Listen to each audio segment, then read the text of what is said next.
Hi hello सर्वांना, स्वागत आहे तुमचं माझ्या मराठी यूट्यूब चॅनेलमध्ये. तर बघा, आज आली होती आपल्याला बेंटो केकची ऑर्डर आणि हा चॉकलेट फ्लेवरचा होता.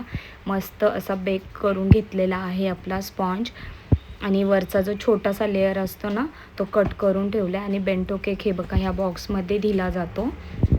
जर तुम्हालाही मला ऑर्डर द्यायची असेल तर मला मेसेज करू शकता, कॉलही करू शकता. हे बघा, आता मस्त एक लेअर ठेवून घेतलेले आहे. त्याला छान पद्धतीने आपण सोक करून घेऊया. आणि सोकही मी पूर्ण असं चॉकलेटच्या म्हणजे सिरपनी केलेलं आहे. त्याच्याने टेस्ट खरंच खूप छान लागते. आणि त्याच पद्धतीने बघा, भरपूर गणा स्पॉन्जवर मी टाकून घेतलं आहे. आणि ही ऑर्डर आहे ना, मला आहे ना स्कूलच्या स्टुडंट्सने दिलेली होती. मला खूप छान वाटलं की त्या मुलांनी मला ऑर्डर दिली होती. ती दीदी आहे ना, तिने मला 8 ते 10 दिवस आधीच सांगून ठेवलं होतं का की आम्हाला असा केक हवा आहे म्हणून. आणि तिने फोटोही पाठवला होता. त्याच पद्धतीने मी सेम बनवण्याचा प्रयत्न केला. आणि हे बघा, क्रीममध्येही भरपूर असं गनाश घालून घेतलेला आहे. आणि तेही मी पूर्ण केकवर अप्लाय करून घेते. आणि तुम्ही बोलाल की हा केक म्हणजे ह्याच्यावर कसा काय बनवला, का बनवला? तर म्हणजे ना की म्हणजे आता हा बेंटो केक होता, तर आपल्याला उचलून तो बॉक्समध्येच द्यायचा होता ना, म्हणजे ते असतं त्याचा डब्बा त्याच्यात. मग म्हणून मी काय केलं, मला दुसराही केक बनवायचा होता. मग तो घाईघाईमध्ये टाईमही भरपूर झालेला होता. जवळजवळ 11:30-12 वाजले होते तेव्हा मी हे करत होते. कारण की मला भलेही 8-10 दिवसापासून माहिती होतं, पण तरीही मी दिवसभरात बनवू शकले असते, पण मी नाही बनवला. कारण फ्रेश केक द्यायचा असतो. आता होममेड केक म्हटल्यावर कसे ना फ्रेशच द्यायला लागतात. त्याच्यामुळे मी ना रात्रीच बनवून घेतले होते, म्हणजे पूर्ण रात्र ना तो छान पद्धतीने सेट होईल. हे बघा, आता मी भरपूर असं गनाश टाकून घेतलं. क्रीममध्येही टाकलं आणि वरतीही टाकलं आणि परत स्पॉन्जलाही लावून घेतलेलं पूर्ण. आणि भरपूर असे चॉको चिप्स टाकून घेतलेले होते मी केकवर. आणि हा केक कसा आहे ना, म्हणजे मॉर्निंगला सकाळी खूप लवकर जाणार होता, म्हणजे त्यांना काहीतरी स्कूलमध्ये कट करायचं होता ना सकाळी, त्याच्यामुळे म्हणून मी लवकरच म्हणजे दिला. आणि हे बघा, दुसरी लेअरही ठेवून घेतलेली आहे.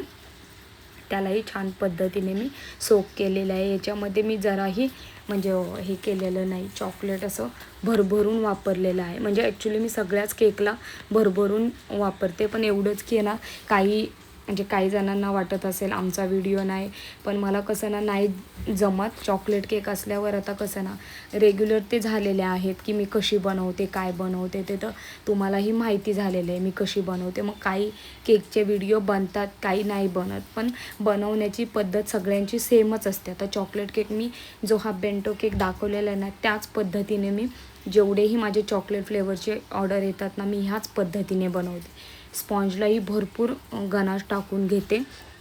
आणि आता क्रमकोट करून आहे ना, म्हणजे भरपूर टाईम पण झाला होता आणि मला दुसराही केक बनवायचा होता. 12-12:15 झाले होते. मग त्याच्यामुळे मी हा जास्त वेळ सेट करून नाही घेतला, कारण तो ऑलरेडी रात्रभरात पूर्ण सेट होणारच होता. म्हणून क्रमकोट करून फक्त 10 मिनटं सेट करून घेतला. आणि मग लगेच मी काढून फायनल फिनिशिंग करायला घेतली. क्रीम वगैरे सगळीकडून लावून घेतलेले आहे. कारण मी तुम्हाला नेहमी सांगते की मी पायपिंग बॅगनेच क्रीम लावते, कारण की एक अंदाज पण येतो आणि प्रॉपर पण होतं. आणि म्हणजे क्रीमचा जास्त म्हणजे मिसयूज पण नाही होत. म्हणजे जेवढी लागेल ना आपल्याला तेवढीच आपल्याला घेता येते. मग जास्त पॅलेट नाईफवर ठेवून मग ते कसं ना भरपूर क्रीम असं फिनिशिंग व्हायला पण त्रास होतो. रिमूव्ह सारखं करायला लागतं क्रीम. मग त्याच्यापेक्षा ना मी म्हणजे तुम्हालाही सजेस्ट करेल, जर तुम्ही नवीन असाल, म्हणजे होम बेकर जर नवीन असेल ना, त्यांनी म्हणजे पायपिंग बॅगनीच लावून बघा कसं वाटतं आहे तुम्हाला. आणि बघा, एक्स्ट्राची क्रीम होती ना ती सगळी मी काढून घेतलेली आहे. आणि म्हणजे मी काय केलं, म्हणजे हा केक आहे ना जास्त याच्यातही कलरचा वापर नाही केला. मी पूर्ण व्हाईटनी फिनिशिंग करून घेतलेली आहे.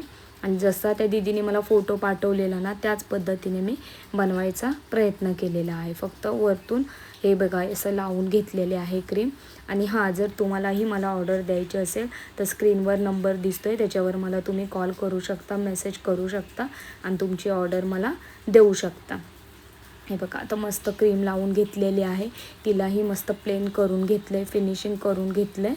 आणि हे बघा असे वेगवेगळे शेड होते ते बनवून घेतले थोडे थोडेसे, आणि तेही त्यालाही छान असं हे करून घेतलेलं आहे. आणि त्याच्यावर हॅपी बड्डे तेजू असं नाव लिहायचं होतं, तेही लिहून घेतलं.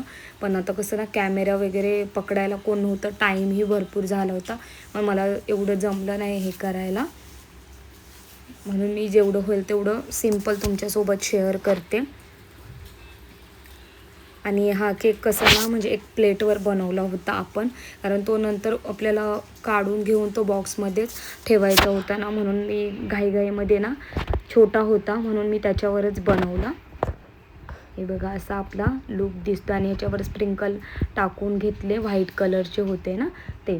आणि हे बघा आता मी आहे ना प्लेटवरून उचलून बटर पेपरवर ठेवून घेते, पण मग कॅमेरा धरायला कोण नव्हतं ना, म्हणून मग ते व्हिडिओ नाही शूट झाले माझ्याकडून, तसाच कॅमेरा होता लावलेला.